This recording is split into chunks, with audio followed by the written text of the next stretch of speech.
मिला गाड़ी?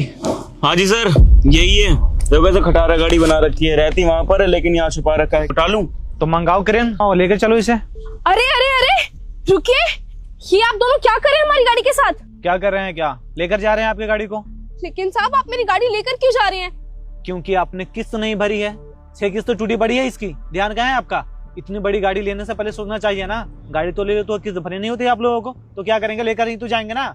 साहब आप लोग कुछ दिन की मुझे मोहलत दीजिए, मैं भर दूंगी किस्त। अरे कितना दिन का मोहलत चाहिए आपको? 6 महीने से मैं कॉल कर रहा हूँ, आप लोग फोन नहीं उठाते हो। उसके बाद आपने एक भी EMI नहीं भरी है, तो हम क्या करेंगे? 6 मंथ हो गए, उसके बाद छुप के आके यहाँ पे बैठो। तो गाड़ी लेकर ना जाए तो आपकी आरती उतारे क्या? देखिए साहब, हम समझ सकते हैं, लेकिन आप हमारी भी तो मजबूरी समझिए। मेरे घर में सिर्फ एक मेरे पति कमाने वाले थे, अब उनकी भी हालत कमाने लायक नहीं रही, उनकी भी तबीयत खराब रहती है साहब। अरे तो ये आपकी प्रॉब्लम है ना, हमें क्यों सुना रहे हो? जब आप पैसे नहीं दे सकते हो स्कूटी का, तो लेकर क्यों आए हो इसे? बेच दो ना।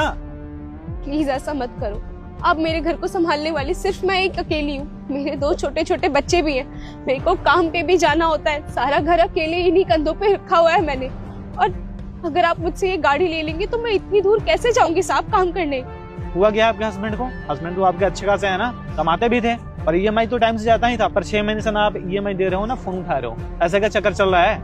साहब आपको तो पता ही है ना, कुछ भी गलती हो, दबता तो गरीबी है। मेरे पति का एक्सीडेंट हो गया और उनको मारने वाला कोई ट्रक वाला था और उसने उनकी तरफ देखा भी नहीं, और उनकी हालत दिन पे दिन गंभीर होती चली गई।